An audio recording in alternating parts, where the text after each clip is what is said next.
to the Let's Rock Reviews podcast, where we are talking about every Foo Fighters album leading up to the culmination of going to see them in August. We are on Wasting Light. The seventh studio album. Seventh album. It's been a journey, man. It's been a journey, and it's not even, it's like halfway over. That we still got a long ways to go. Good times. All right, Kurt, why don't you run us through real quick what we're doing here, and then we can talk about the album. Yeah, just like Kyle said, we're on the seventh studio album. Or I said that, actually. We both said it. We did. Released April 11th of 2011. Yeah, we'll go through the album. If this is your first time, welcome. If you're rejoining us, thanks for coming back. And as you know, we like... Oh, yeah. As you know, we like to talk about the album in the first half as a whole, like the history, what's going on with the band.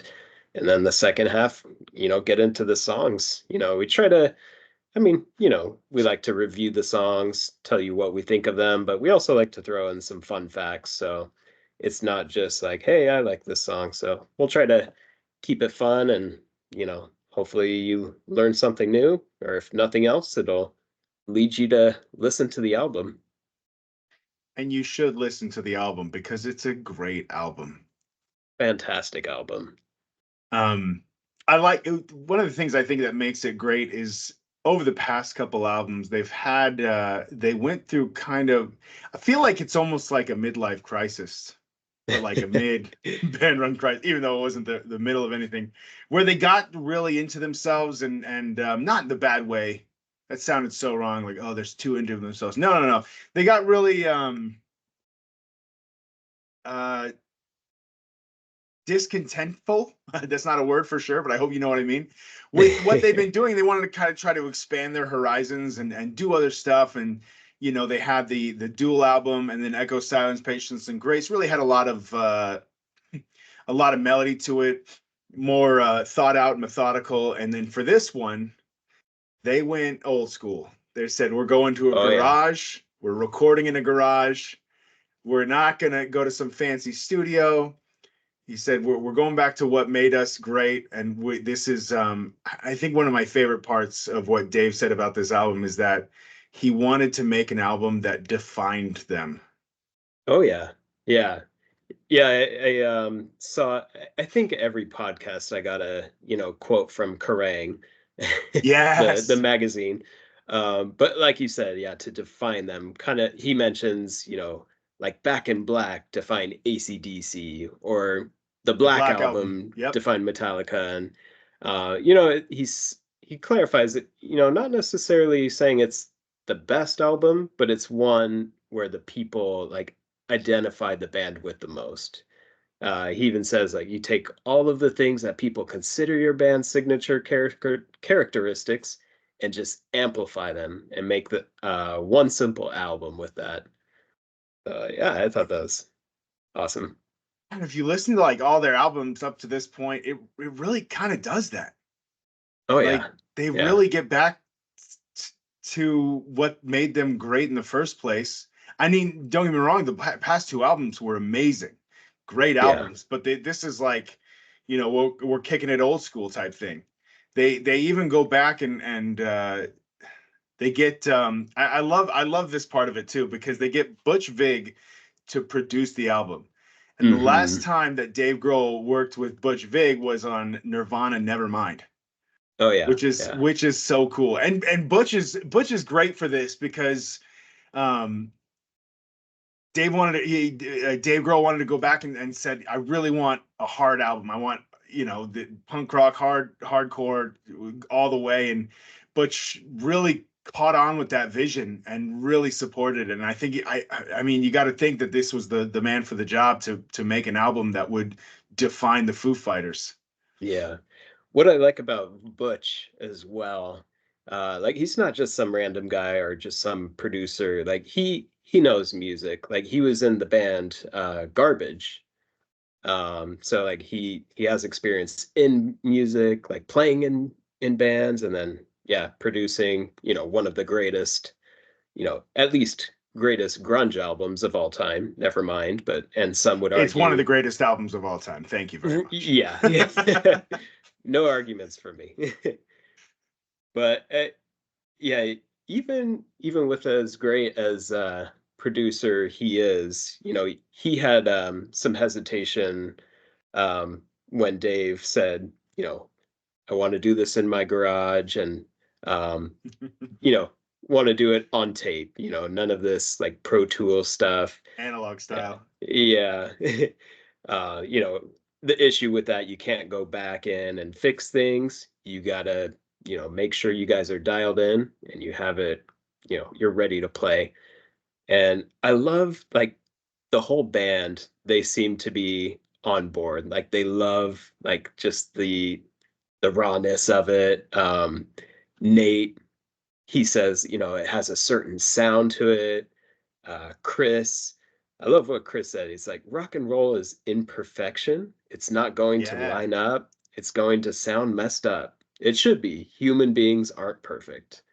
I read that too. I love Yeah. that quote. It should rock and roll isn't for I love it. Yeah. I I oh, go ahead. oh I no I was just gonna say like I one of I I apologize, I don't remember who said it, but I read someone said, it was kind of weird at first when Dave was like, okay, we're gonna record this in the garage, we're gonna do analog style. I was like, it's not like I haven't recorded on this kind of stuff before, but I haven't done it this in the past decade. Like it's been over 10 years since I've recorded something like this. So it's like um it's not unfamiliar. It's just like there's so many better and easier ways to record nowadays. But he's like, nah, Yeah. we're so it's not completely unfamiliar, but it is definitely what they felt was more hard rock, more what they were trying to accomplish. Yeah. It it really felt like they were going back to um there's nothing left to lose. I feel like, learning about all the different albums leading up to this, there's, a little different approach each time. There's Nothing Left to Lose that was also recorded at Dave's house in the basement in Virginia. And then, One by One, that was kind of a disaster in the beginning. Uh, and yeah, just other albums. Felt like they did something different each time, but it's like they took what was best from There's Nothing Left to Lose and really just like went for that format. Just went there and I feel like it shows. It just has a great sound. Uh there's a documentary, back and forth documentary I watched making of this album, and they Yeah. all just seem relaxed, like their families are coming in, they're barbecuing, they're swimming in the pool, and like even just recording, they're all just like leaning back and just chilling.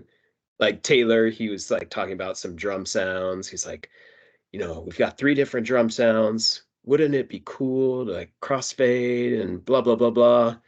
And Dave's just chilling, and he's just like, wouldn't it be cool if we had a bucket of KFC right now?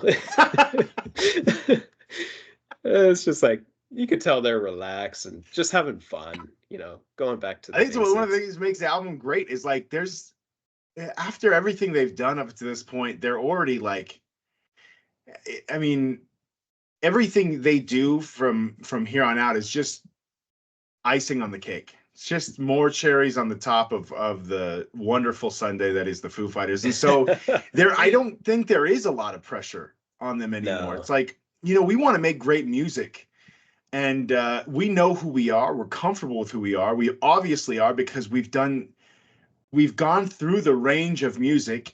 We even as far as like country music, you know what I mean? Yeah. And They've done bluegrass. everything. So it's like now let's just go back to what made us great, hang out, chill out, and write some cool songs. For sure. And One one I one of the great things about this as well is when they wrote the lyrics too. He said they mm, would spend like a week recording a song and they would write the lyrics during that week, and so it made it real now, real present, and real. yeah, yeah, You know what I mean? for sure. One except for other White Limo, which he said he wrote in 2 minutes. nice. One other change from this album, for a few albums now, we've had the four piece. Pat Smear comes back, Full officially time. rejoins the band, and for those of you that are Foo Fighters fans, you know that he was in the band for The Color and the Shape, and then quit. Made a few guest appearances along the And way, he but was he'd been touring with him for he toured with him for Echo, Silence, Patience, and Grace, but he wasn't like on the album. yeah, yeah. And if you want to go way back for those not as much avid fans, he was the second guitar player in Nirvana that was brought on later on, and also played guitar on the Germs. But I love Pat. There's something about watching the Foo Fighters live. They're all great. They all rock out. But when like Pat's there, he's like he's not just rocking out, he's like dancing. And it's so entertaining to watch him. Yeah, He's good times. So it's good to see him back. yeah, for sure. Um yeah, I thought it was interesting I guess the album title, album cover as well. Well, first the album title. When they were talking in that documentary, the back and forth documentary, he mentions, I don't want to let 1 minute of this go without really feeling it. So I guess that's kind of how the name came about. Um, I really like the album cover as well. It's fun. It's got the images of them and the different colors. It's bright, it's fun. It kind of reminds me of I don't know if you've seen it, Jimi Hendrix Smash Hits album Oh cover. yeah, yeah, yeah. So I was like, hey, I I didn't kind think of about that until you just yeah. said it now, but yeah, it does have that vibe to it. Yeah, it's I always have music on while I'm working, and I always just, you know, oftentimes I'll put it on shuffle, just the whole library. And like this past week, a Jimi Hendrix song came on, and I was looking at the album cover. I was like, oh, it's like Wasting Light almost. So interesting. I saw that during this review period for Wasting Light. I don't know. I'm so stoked at how this album's recorded. Just you know, you think about how humble the band stays after all this. They could have gone to any studio, any used any producer, used, you know what I mean? At this point, how many Grammys have they won so far? Like, you got to know that another Foo Fighters album is gonna win a Grammy. So anybody would have taken. They could have gone anywhere to record this, and he's like, "No, we're doing it in a garage." Yeah, And I think I appreciate it. It gives the knowing that I mean the album's great, but knowing that it's not like some glossed over, perfected, redone piece. It's we're gonna rehearse a ton and then we're just gonna record it and what happens happens. yeah, It just gives it such a more special feel to it when you listen to it and realize what you're actually listening to. You know what I mean? yeah. Well, and you bring up Grammys, and speaking of Oh yeah, this and it album, did. It Wasting did. Light, yep. We It should won. have How many did it win? Three?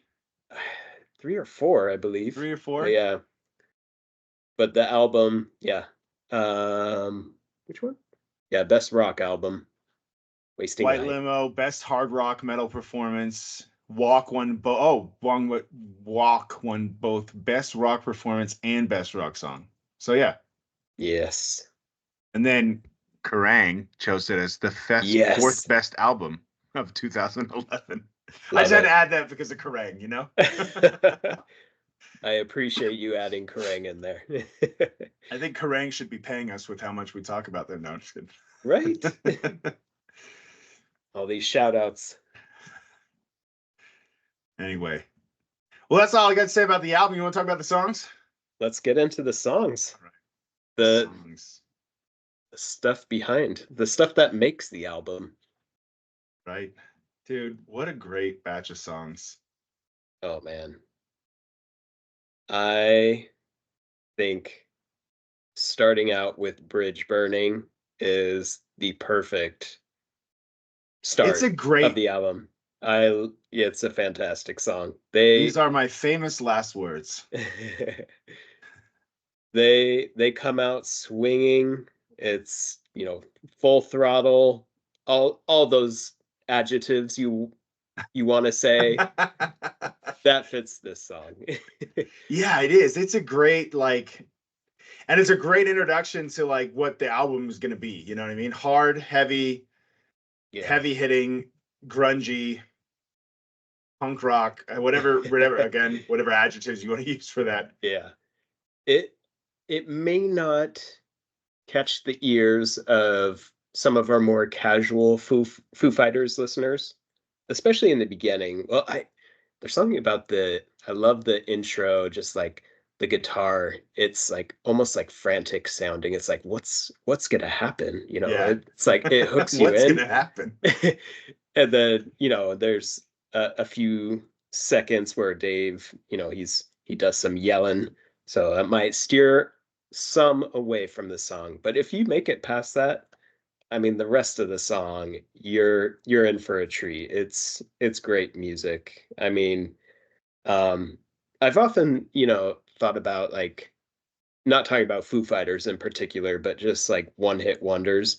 I feel like there's some where it's like they find like a 10 to 20-second, like really catchy sound, and then they just kind of fill in the rest of the song, knowing everyone's going to love the chorus. But like this song, as I'm listening to it, I'm like, man, they do everything right. Like the verses, the chorus, the bridge, like each section, I'm like, they nailed it. Like this is just a great song. Uh yeah, it's I think this would easily fit into my top 10 of Foo Fighter songs. I was gonna say we're talking about top 10 lists, man. It's getting harder and harder to like, like as we go on, you just add more and more songs to this top 10 list, and it's like there's so many good songs, you want to include in something like that. I know. Well, I went into this thinking like kind of having an early list of what I thought my top 10 list would be. But the more I go in depth, the more I'm like, oh, wait, I think this would bump out, this Oh, I song. forgot about Or, that one. Oh, I forgot about that one. Yeah. yeah. So it's going to be tough. But um, there's something I saw Dave talking about the making of this song, the Daily Star. Um, yeah, just talking about like the catchy choruses and this song. Dave says, I like loads of, crazy, dissonant, distorted rock and roll, but I also love the Bee Gees and ABBA, bands whose pop choruses get bigger and bigger. I love anthemic choruses. I love anthemic choruses that overwhelmingly feel the feeling of release that you can connect with. So whenever I thought I had a big enough chorus for a song, I would use that as the pre-chorus, and then I would try and write something even bigger like they did. But yeah, I love just hearing, hey, I love the Bee Gees and ABBA. That's fun. I love that he says I love ABBA. Like ABBA's Oh yeah. amazing. Oh, for sure. That's great. Um, One other fun fact about this song, Bridge Burning appears in the video game Madden NFL 2012.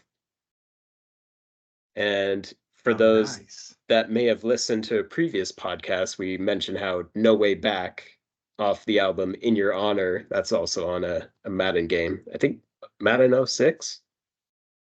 Yeah. But I love that Madden's just like, just get the Foo Fighters on here. Let's do that. Nice. People will love that. All right, great song. Song one. It's a Oh it's a yeah. it's a great starting song too. Like I think Yeah. Foo Fighters, maybe we're just so used to it because we know that as the first song, but it feels like in analyzing albums, Foo Fighters are just so good at picking that first song. You know what I mean? Yeah. Yeah. Like it's always a really good intro to the song or to the album. Hmm. For sure. All right, song two, Rope. Rope. This song reminds me most just of this album, at least from a radio perspective. I feel like I I personally heard or connect this song at least to the album. I don't know if there was another song that was played more, but yeah, I just remember K-Rock playing this a lot. So Yeah. Yeah, for sure. I love the beginning, how it doesn't mesh well. You know what I mean? It's like it does. It sounds perfect together. But like hearing it as like a probably someone who's like a professional musician or something hears it and like cringes a little the first few times. They're like, that doesn't match. That doesn't match. yeah, But that's gonna uh, happen when you have three guitarists on an album. Like there's gonna be some yeah. stuff that like, but it ends up working so well together.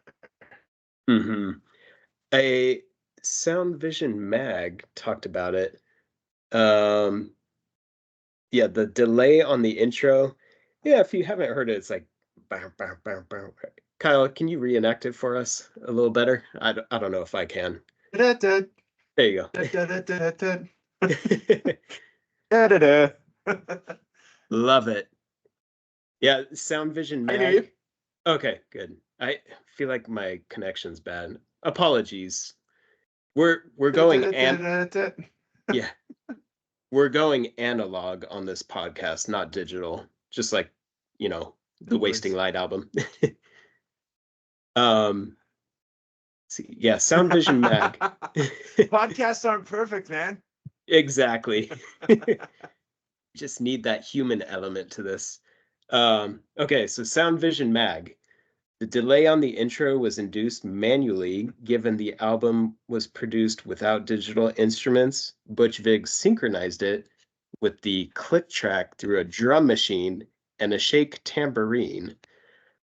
I don't know what all of that means, but like it sounds pretty technical, pretty interesting. um it reminded me of let's see, what was it? It Generator. sounds like he used the drum machine and pushed one button and then pushed the other button to to make it come in at different times. Yeah. That's cool. It kind of reminds me of or I wouldn't say reminds me, but I guess I just love how they're doing different things. They're not just like here's guitar, here's drums, here's bass, but like on Generator and There's Nothing Left to Lose. Remember we talked about like the top box or the talk box gave Oh it yeah, that like yeah. weird voice sound. So I don't know. I just love how they're like trying out, being experimental, getting all these fun sounds. So good stuff. Yeah, for sure. Have you seen the music video? Yes. Yeah, pretty simple, you know. They're just like in that kind of like box area, pretty small area. Uh it looks like they shot it almost entirely in V on VHS. I guess they're, staying true to the whole analog method. Old school method. Yeah, yeah, for Yeah. sure. I love that like halfway through or somewhere around halfway through that it just becomes their silhouettes playing. Kind of reminded me of our podcast logo, you know. Yeah, the silhouette. Yeah. But, um another thing I like about this song, kind of towards just below 3 minutes. Did you catch the cowbell in there? I'll have to go back and listen. I'm sure I did, and I'm sure I know what you're talking about. But I didn't. I'm not thinking about it right now. I I don't know how often they use it, but I think I just heard like one one tap of it. You're gonna want that cowbell in I there. I need more cowbell. Um, oh, it's funny That's because so great. yeah, Valet actually sent me a video. Um, Dave talking about their time on SNL where Christopher Walken was the host that same episode, and Dave was saying, so Chris, he came up to me and he's like, is the emphasis on Foo or Fighters? And Dave Dave decides to, mess with him and say, "Oh, it's on Fighters," rather than, most people saying Foo Fighters. So, you'll have to watch the video because Dave does an amazing impression. Does he really? Yes. So he's I like, have to watch that now. yeah. So Dave's like, so Christopher Walken, he gets up there. He's like, "Ladies and gentlemen, Foo Fighters, Foo Fighters. Foo Fighters." Dave does a perfect impersonation. It sounds hilarious, and I love that they kind of played a joke on him as well. Yeah, But uh, that's great. That's yeah, so great. good song Anywho, though. I something else I saw. Um, some acts that have been noted as influences of this song include like Rush and Led Zeppelin. So if you guys are fans of Rush or Led Zeppelin, maybe check out this song. I think you'll enjoy it. Or even if you're just a fan of the Foo Fighters. The Foo you still Fighters. can enjoy the Foo Fighters. Nice. All right, Yeah. Dear Rosemary. They got guest guitarist on this one. Mhm. Husker Du guitarist Bob Mould. Yeah. Mould. I'm surprised. I don't remember hearing, I mean, even in our, music days like in high school where we were like listening to everything, I wasn't familiar with this band. I wasn't either. Yeah, I'm I kind of don't. surprised. Yeah, I don't recall them at all. Yeah. But Uh they knew him. They were talking about how they were all kind of a little starstruck when he came in. He was a super nice guy and came in, and everyone kind of got starstruck. And he opened his mouth, and they were excited to have him on the song. They said it sounded yeah. exactly like Husker Du. Yeah. Yeah, Dave saying he told Q Magazine, "It sounds like Bob and I wrote a song for Husker Du 20 years ago, and the Foo Fighters are now covering it." Nice. Yeah. But yeah, I think Dave even he was mentioning like he apologized, like, "I feel like I've ripped off your music for all these years," and Bob was like, "I know." But I did go back and listen to some of it, and I mean, maybe I wasn't listening to the songs Dave's referencing, but I didn't see it as like, "Oh, man, Foo Fighters are total rip-offs." Like, I didn't see that at all, but, Yeah, I doubt it. Yeah.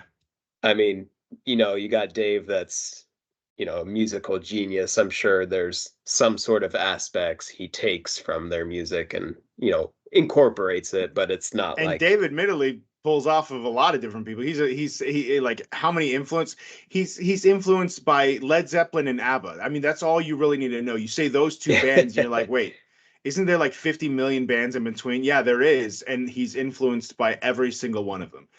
Yeah. So yeah, I mean, to have him say, oh, he ripped off or he's imitating this one band, he's like, no, he imitates a lot, not imitates.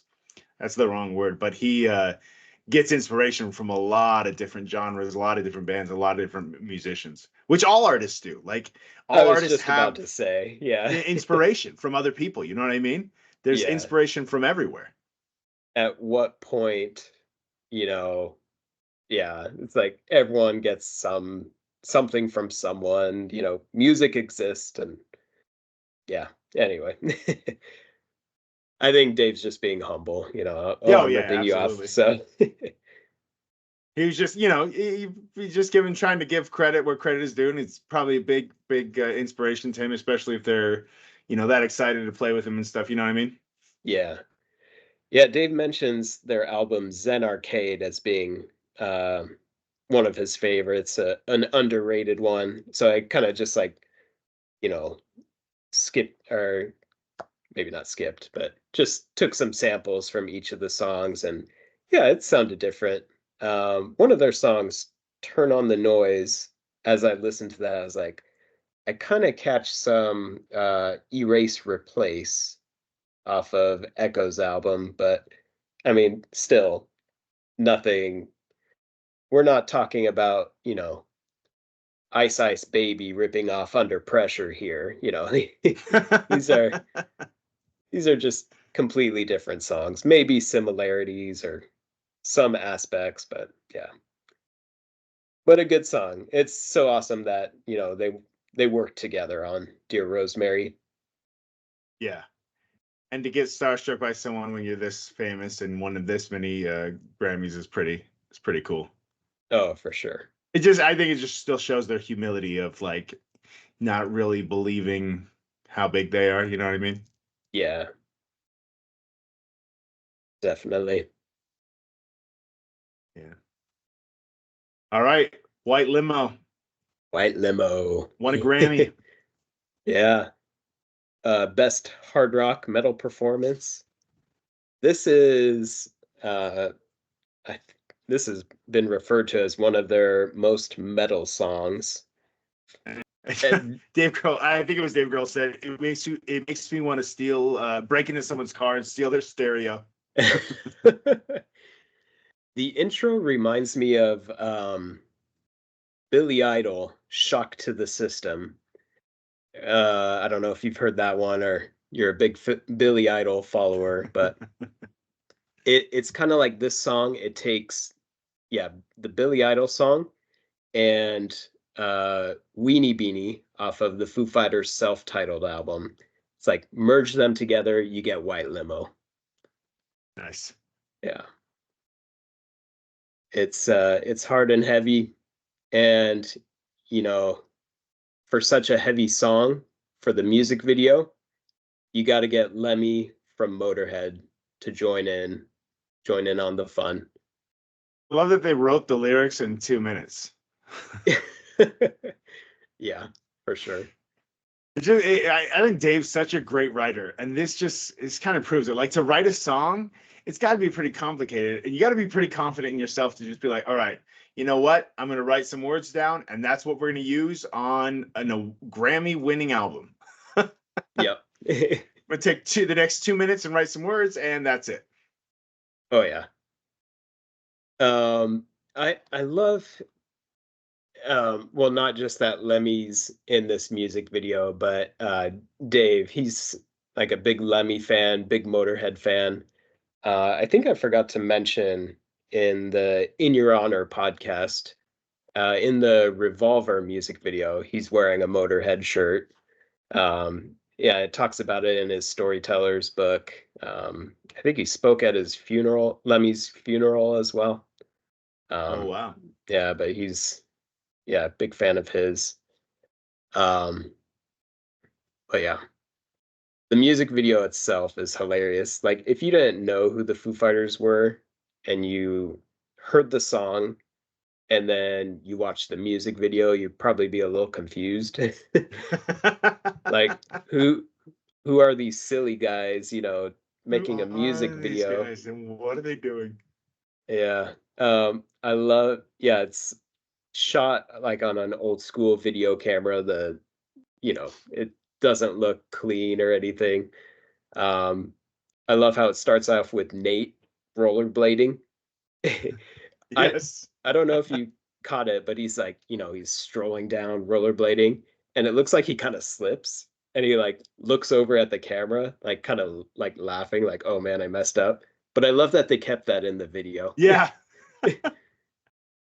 Yeah, that's it's I love that the retakes are so minimal, in this whole album. Yeah. That's great. And I love that when he gets hit by the white limo, his body goes flying. You see this the stunt double go flying. If you haven't seen the video yet, those listening, the quality of the stunt double, it's slightly better than the one on Beastie Boys' Sabotage music video, the one that gets thrown over the bridge. Yes. You can definitely tell it's not actually Nate, but it that just adds to It's the pretty funniness. clear based on the movement of the bodies. Yeah, yeah. But That's great. funny stuff. And Dave's wife Jordan makes an appearance in this music video. Yes. Pretty fun to have the family involved. Yeah, how cool is that? Yeah. Like, hey, babe, you want to be in a music video? Sure. I'm down. But wait, here's our idea. She's probably like, okay. Well, whatever you need me to do. Yes. That's great. All right, Alondria. Alondria, Arlandria. Yeah, this is interesting. Dave, he grew up living in Northern Virginia, went to high school in Alexandria, and Arlandria is a neighborhood located in the northeastern portion of Alexandria. So another song, closely tied to home. Yeah, even the lyrics we hear him say "Sweet Virginia." Definitely gives adds to the nostalgia feel for him too. Yeah. And although, there wasn't a previous song, Arlandria, on There's Nothing Left to Lose, the track Headwires, he references it. The sun is on Arlandria.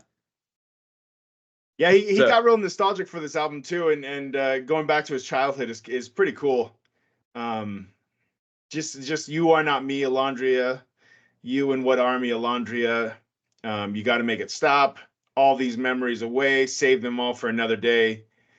Um, don't you remember it was rain that drowned you? It like just real like just the vibe of look where I am now compared to who I was, and look what got me here type feel.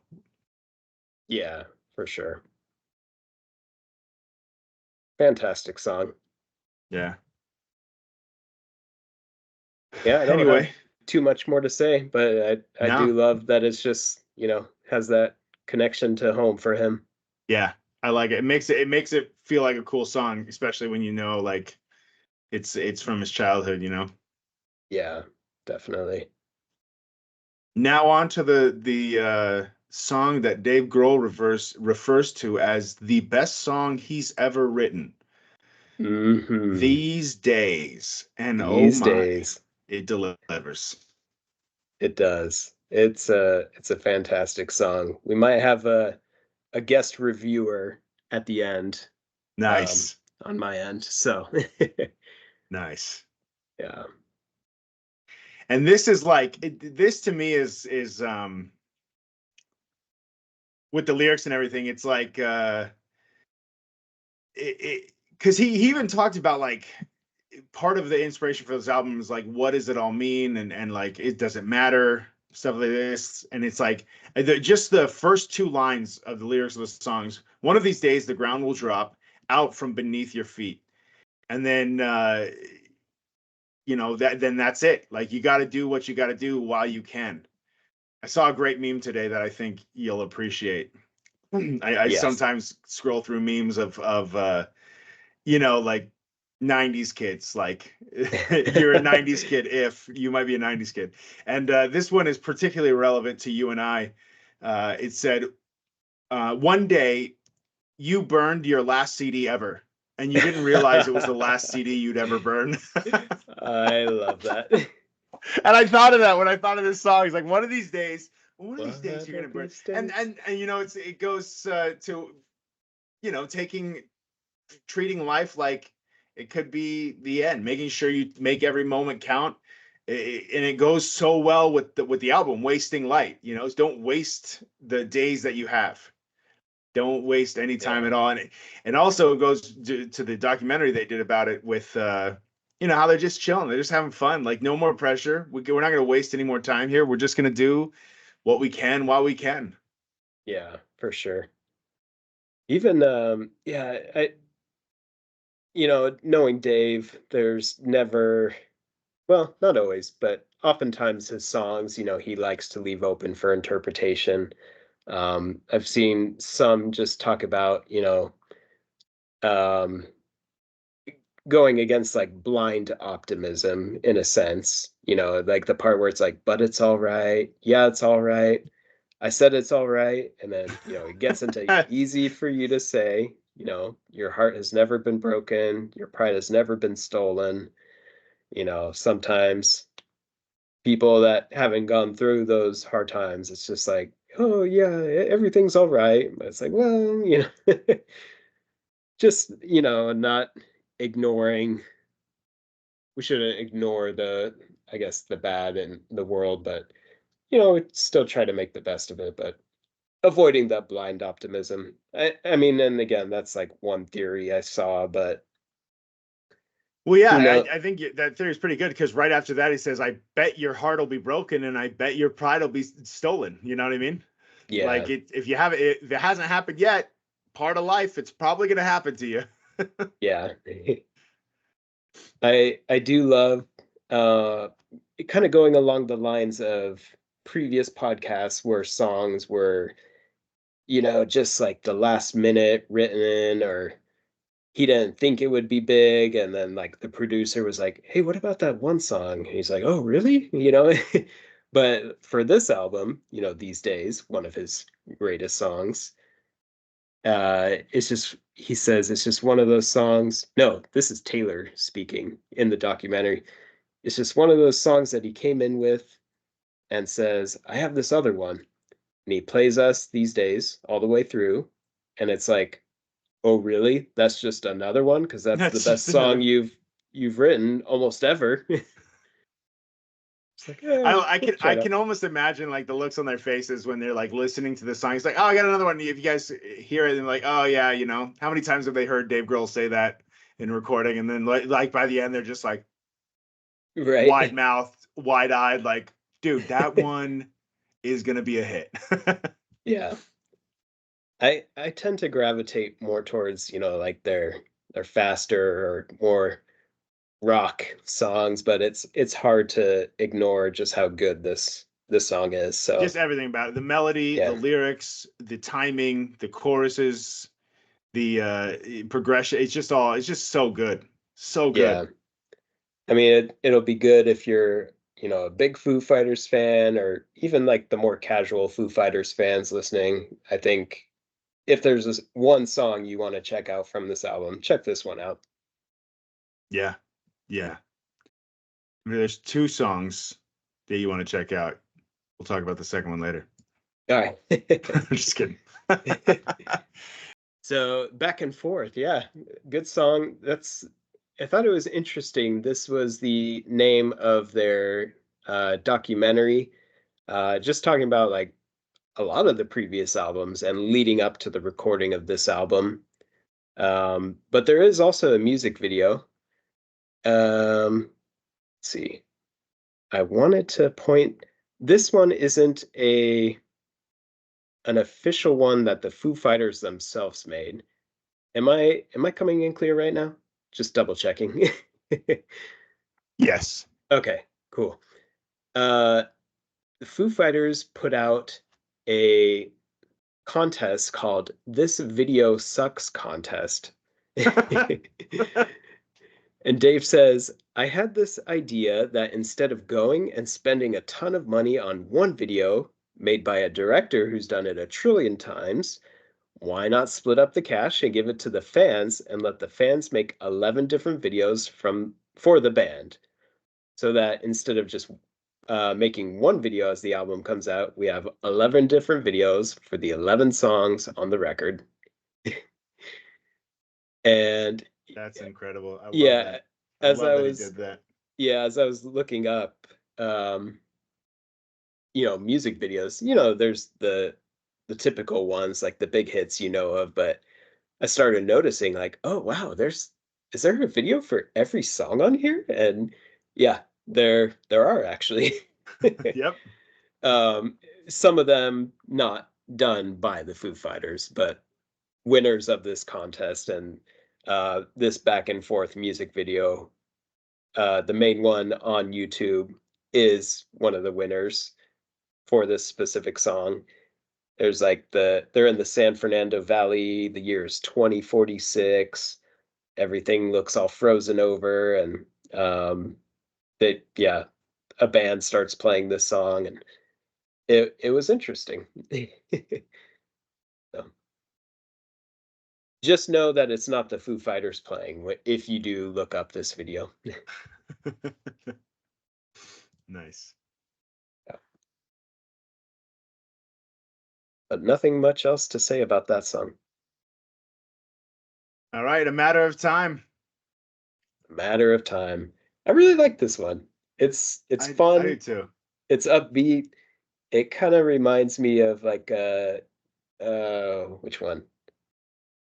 Like a this album's Breakout, from Breakout from There's That's a Nothing Left to great Lose. comparison. That's a great comparison for sure.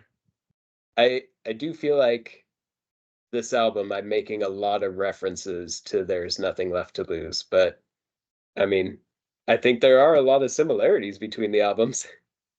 Oh yeah, I for mean, sure. just the fact that they recorded, in the first or There's Nothing Left to Lose in the basement. This one's in Dave's garage, Well, think about the vibe from both albums. Like, there's nothing left to lose. Is like, hey, we did a couple albums, and now we're just gonna do us. And then the next couple albums are like, okay, let's try this. And Wasting Light, they're like, okay, we're just gonna do us, and we'll see what happens. So yeah, there is probably a lot of connections and similarities between the two albums. Yeah. You're not off base at all with those. Hmm. Yeah, Dave says about this song, it has the sweetest melodies and heaviest riffs. Straight to the point, just keeping it simple. This is the song, but it's a good song. I like it. Yeah. I, Oh, this it looks like this music video is also a winner of that contest. It's oh, nice. younger people dressed up as older people in a nursing home, and it fits the mold of a Foo Fighters music video where it's just silly. Yeah, for sure. But anyway, Miss the Misery. Next song. Miss the Misery. This Also one, another interesting music video for this one too. hmm this song also mentions the lyrics mention the album title. Don't change your mind. You're wasting light. Don't make this right. Yeah. As I, yeah, before like looking up, stuff about the album, just listening to it, as he said, wasting light, I was like, oh, hey, that's the album title. I love when that sort of like that meta stuff happens. Oh, I know that's the reference. I get it. Yeah, yeah. I'm with you. I'm with you. I see what you did there. That's another great song. Hmm. All right, I should have known. I I like should this have one. known. Dave says of it, he was worried while writing it. He was like, everyone's gonna think this one's about Kurt again. Yeah. And so brings someone else in to listen to it, and they're like, hey, I'm worried that they're gonna think this. And the guy's like, well, forget it, let's do it. Who Yep. cares? Yeah. That's okay. People are gonna think what I love that though. It's like, dude, people are gonna think what they think. Don't let that influence who you are, what you're doing. Um, Hmm. which is so great. And he's like, no, it's not just about it's about everyone. You know, everyone same with Miss the Misery is like it's just about people that we've lost in the past. Yeah. Yeah. And he mentions that, it was a song about someone else I was involved with. At the end of the day, I should have known that this was going to happen. Uh, it's hard not to think about all the times in my life that that has happened. So yeah, just like you said, just like an all-encompassing um, song, fits different situations. But yeah, you mentioned Kurt, back in the Nirvana days, but they bring in Chris Novoselic to play Yep. bass. Yeah, I thought it was interesting. Well, I mean, they like bring him in, and Pat even mentioned, I think it was, he just said, like, I'm surprised it took this long to, bring him in, play some music for the Foo Fighters. Yeah. You know, you can kind of understand why they waited, but it is kind of Yeah. surprising. Yeah. Yeah, I'm sure they didn't wanna just do a especially as the Foo Fighters started, they didn't want it to be like, "This is Nirvana continuing on," Oh, they're just playing off of this or that, and just to get whatever. It's like, nah, dude, we don't need this. Like, you know how many Grammys we have? You know how many albums we sold? Like, this is just for fun and music now. Yeah. But yeah, it was fun in the documentary to see him come in and, um, Yeah, for sure. see him play jam with Pat and Dave again. Yeah, it's pretty cool. Mhm. I like that a lot. All right, last song on the album, Last song. But Walk. potentially, it can be argued one of the best songs on the album. I think critically it is the best song. I think it's the most listened to song on the album. Oh, for sure. Yeah, Um, definitely like the biggest hit. yeah, for sure. I was gonna have a special guest record on this, and I didn't get a chance to. Uh, But I will say I was watching some of the Marvel movies with my daughter.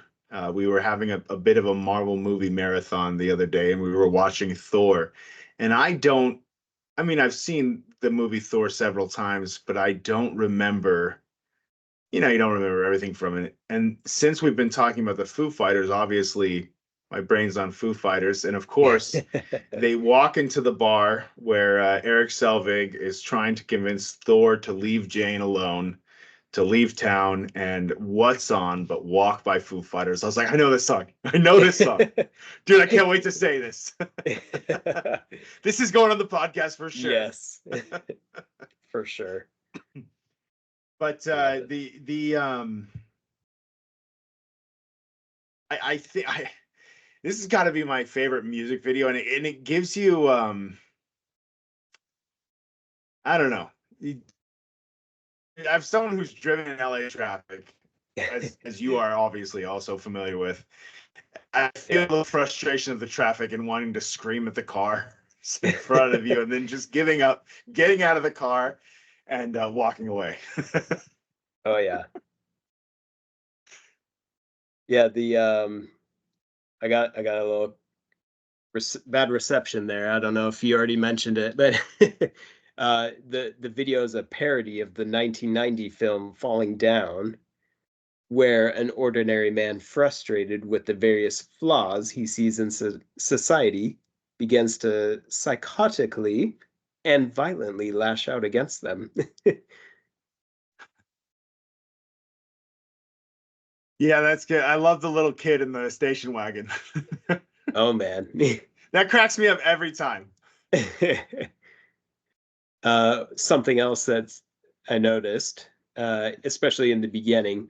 Well, if you're familiar with Foo Fighters music videos, you probably noticed that Taylor Hawkins would often dress up as the female character. But in this one, in the beginning at least, we see Pat Smear take on that role. Putting on the lip gloss. Yep. It's like Taylor was just tired of it, and Pat's just getting back into the band. He's just like, Pat, you do this. I'm not You do doing this it. time. He's Yeah. like, I'm going to be in the Winnebago with a girl. You can. I don't know if it was a Winnebago. It looks like a Winnebago, but Some old some car. sort of van. Yeah.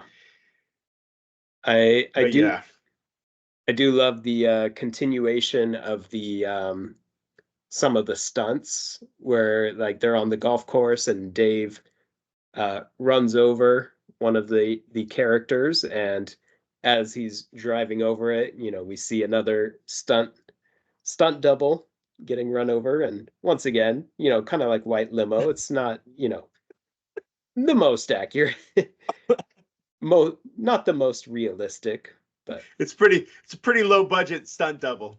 yeah. But that just adds to the The how hilarity and awesome. outrageousness of it for sure. Exactly. And I mean, this song too, like the lyrics are incredible as well. I think this is what makes it the most popular song. Is not just, I mean, the music's great, don't get me wrong, but the lyrics is learning to walk again. Like I love the overcoming stuff songs for some reason. Uh, Yeah. I never want to die. I never. He screams it a bunch of times. A bunch of times. I never want to die. Like, yeah, I'm Hmm. gonna learn to walk again. I'm gonna learn how. I'm gonna overcome stuff though. And I don't. Maybe he's not actually talking about dying, but like, I'm never gonna give up. No matter how many times I get knocked down, I'm gonna learn to walk again. I'm gonna get back up. And I love Yeah. that message. And I think a lot of people resonate with it, which is why it did so well. Yeah. There are a few references Dave mentions. One thing, um, talks about picking oneself up and carrying on. He oh, what was it? I think he mentioned something about his daughter learning to walk. Anyway, but there is another one where it kind of comes from the day after Kurt died, waking up that morning and realizing like, oh, he's not here anymore.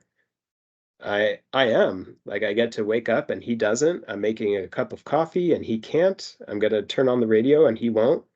That was a big revelation to me. Something that Dave said. But and yes, that was something Pat mentioned as well. Pat, you know, looking at him playing it, he thought Dave was thinking of Kurt every single time because, Kurt was kind of the opposite of this song, like what he talks about, more of like the down and depressed, but Dave's like, I'm gonna make this light. So more of an optimistic tone as he Yeah, references. absolutely. And Yeah, and on top of that, it's a great melody, great song, great music. yeah, It just like classic Foo Fighters starts out pretty melodically, pretty chill, and then by the end he's screaming about how he's never gonna die. yeah. And apparently this song was going to be on the previous album, Echo, Silence, Patience, and Grace. But Dave decided to put the final version as the last track of this album. He said it sort of makes sense to the album's theme and time, and second chances because it sort of make. Oh, I just repeated stuff. Let me see this again.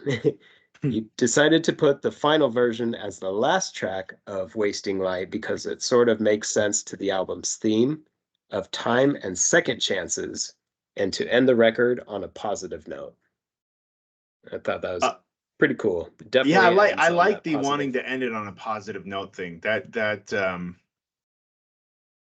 That's I like that a lot. Yeah, and All it right, man. does. That was Wasting Light. Wasting Light. Fantastic album. I love it.